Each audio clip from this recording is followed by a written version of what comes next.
Welcome to Alpha Coding Podcast, an all-access pass to medical coding and billing pro tips that help you start your week off smarter. And now, here is your host, Toni Elhoms.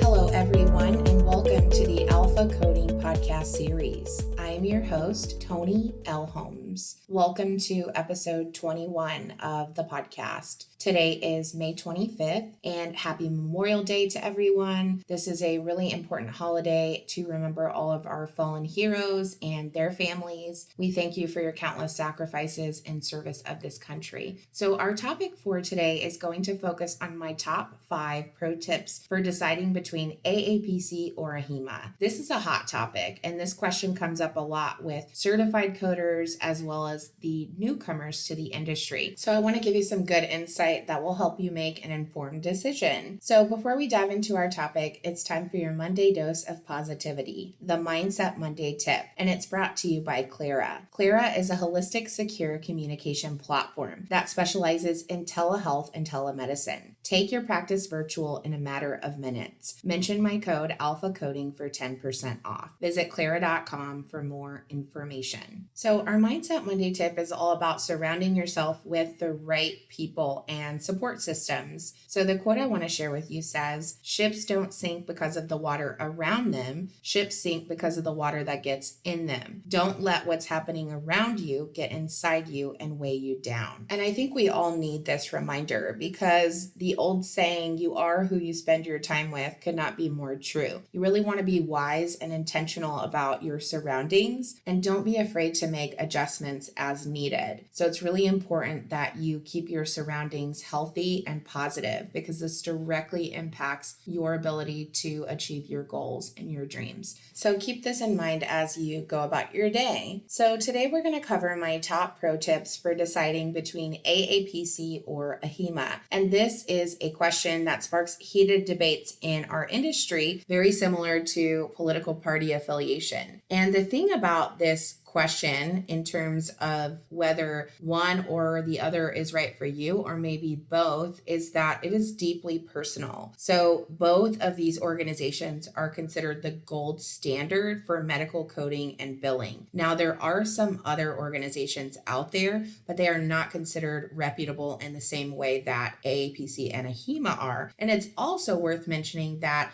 AHIMA is one of the 4 cooperating parties. They make a lot of policy decisions and have a lot of influence in the industry regarding ICD-10-CM and PCS. So that is something really important to note, but there's no right or wrong answer here. This decision is deeply personal, and some coding professionals like myself have credentials from both organizations. So there's no right or wrong answer. I think it just depends on what your goals are for your career. And I know for me personally, it was really important for me to diversify my portfolio and my expertise for both outpatient and inpatient coding. But many coders start with AAPC and then add on AHIMA later. So it really just depends. And this brings me to my pro tip number 1. Define your end goals. So this is where you want to take some time to really think about what is your short-term goal, what are your long-term goals, what do you need to do to get there? So do you want to be an inpatient coding, outpatient coding, risk adjustment? Do you want to do coding for ASC procedures? Where do you want to be? Do you want to be in CDI? It really just depends. It's totally up to you. But if your goal is to work in the outpatient setting for coding, then I would say AAPC would be the best route for you. So AAPC is very respected in the outpatient setting. And if you're going to work in a physician practice or a hospital that has a lot of physician practice groups, then you definitely want to get certified with the AAPC. If you're going to work in the facility setting or any type of inpatient setting, HIM department or CDI, you're absolutely going to have to get certified with AHIMA. So AHIMA is really more inpatient and facility based, whereas outpatient and risk adjustment is more of the AAPC's wheelhouse. Now, keep in mind both organizations have credentials to support both outpatient and inpatient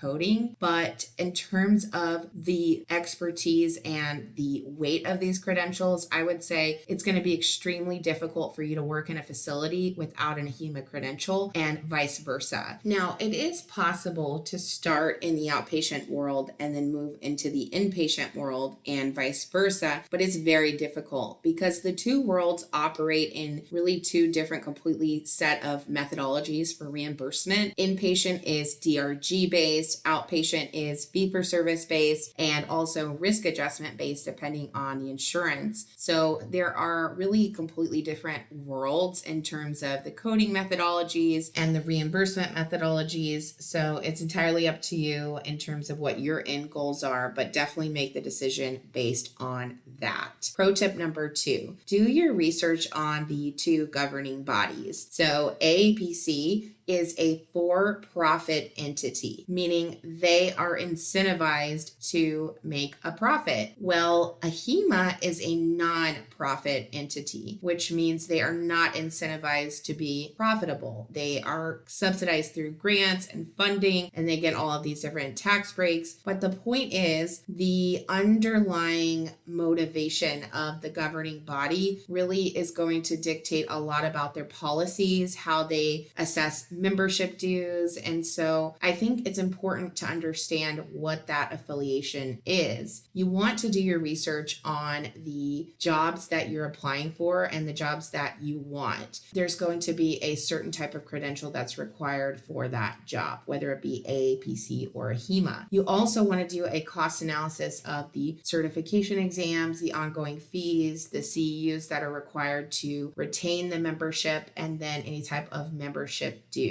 And then also the local chapter infrastructure. So the AAPC has a really solid, robust infrastructure with the local chapter network. So every major city in the United States has a local AAPC chapter, whereas the AHIMA side is not as organized on the local level. They typically will have a single chapter in each state. Now, some states are more sophisticated than others, but in terms of the local chapter infrastructure, I would say AAPC is definitely more organized. So the infrastructure is really important because that's going to be what determines the level of resources you have access to. Now, the AAPC's website is very user-friendly, it's up-to-date and modern. AHIMA's website, I have found, is not as modern, it's not as user-friendly, and for example, anytime I go to take my self-reviews, which are required to maintain your AHIMA certifications and credentials, I always have issues with their website crashing. And so I think that's also an important consideration because that directly impacts the membership experience. And just keep in mind, everybody starts somewhere. So maybe you're going to start with AHIMA and then later you're going to venture into the AAPC, or you're going to start with AAPC and then venture into AHIMA, or maybe you'll just stick with one or the other. It's totally up to you. So pro tip number 3, the decision is uniquely personal. So there's not one single right answer. What you decide to do for you is going to ultimately be the right answer for you. So when people come to me and they say, okay, which one should I do? I always kind of put the question back to them and say, okay, what are your long-term goals? Where do you want to be today? Where do you want to be in a year? Where do you want to be in 5 years? Where do you want to be in 10 years? And make the decisions based off of that. Don't take these decisions lightly because they're really important, but you can always make changes. You can always make adjustments as you go along. So starting with AAPC a lot of times is a easier entry point for newcomers to the industry. So pro tip number 4, don't go Coding Credential crazy. So what I mean by this is I know some coders that get certified with AAPC and then they decide that they're going to subspecialize and they're going to get all of these additional credentials. Well, the problem with these additional credentials is that a lot of times people don't know what these credentials are. They don't have that street credibility like the CPC or the CRC or the CPMA or some of these other well-known credentials. So I always say this specifically with AAPC because AHIMA does not have as many specialty credentials as the AAPC offers. You want to focus on the core credentials. Some of these credentials have been discontinued. Some of these specialty credentials, if somebody saw these letters after your name, they're going to have no clue what they mean. They don't have that recognition. So do your research, stick with 1, 2, or maybe even 3 core credentials, and that's all you're going to need because the credential's not going to get you the job. It's the expertise, the hands-on experience coupled with that credential that's going to really set you apart from the rest. So don't go Coding Credential crazy. You don't need 20 credentials after your name. Pro tip number 5, the governing body that holds your credentials does not determine your level of success. So I have a lot of people come to me and they say, okay, Toni, how do I be you? Do I need to get the same certifications as you? What's the secret? And the secret is you need to get some real world hands-on experience. No certification test or credential can replace the value of hands-on real world experience. And I really mean that because there's no degree, there's no credential that's going to define or enable your success. That's entirely up to you and the work and the time and the effort that you put into it. So please don't get caught up in that because no credential, no degree is going to define you and where you can go in terms of your success. So just to summarize my top 5 pro tips for deciding between AAPC or AHIMA. Number 1, define your end goals. Number 2, do your research on the governing bodies. Number 3, the decision is uniquely personal. Number 4, don't go Coding Credential crazy. Number 5, the governing body that holds your credentials does not determine your level of success. So it's time for this week's coding pro tip, and it's brought to you by Contempo Coding, which is an on-demand educational resource provider created for coders by coders. They specialize in affordable coding certification prep courses to help you accelerate in your career. Right now, they're offering $100 off the Certified Risk Adjustment Coding Prep course when you order through our affiliate website. Visit our website, alphacodingexperts.com, and head over to the Deals and Discounts tab for a link to take advantage of this absolute steal of a deal. If you have a coding related question and would like it to be featured in one of our coding pro tips, please reach out to me on LinkedIn, Facebook, Instagram, or YouTube. So this week's coding pro tip comes to us from Alabama. Hi, Toni. Can you tell us more about remote patient monitoring codes and if we can report these codes with chronic care management codes? So RPM codes are actually pretty complex and they've seen a lot of changes in the last couple of years. So tracking mechanism is really critical. To answer your question, yes, you can report RPM and CCM for the same patient in the same month. Now, you cannot overlap the time, which is really important in terms of the tracking mechanism because you can't double dip. You would have to count only CCM activities for CCM and RPM activities and treatment monitoring services for the RPM codes.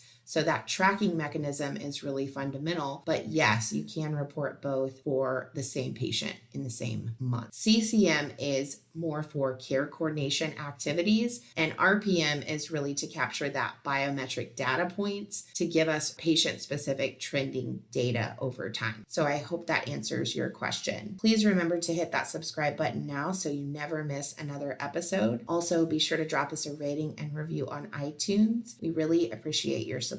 So this concludes today's episode. Until next week, thank you for listening to Alpha Coding Podcast. We'll see you next Monday.